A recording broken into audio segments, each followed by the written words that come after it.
Hi guys! In this video, I will show you how to enable two-step verification in Instagram using your Android phone. Just keep on watching this video and let's get started. So go to Instagram app, then click your profile on the lower right corner, then click edit profile, then make sure that you have a phone number. So let's check this one.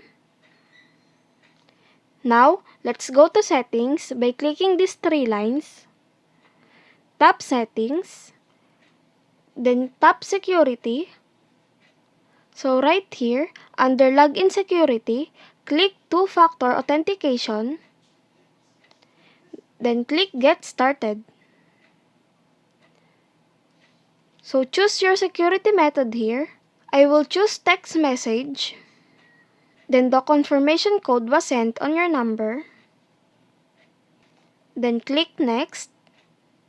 Then tap done.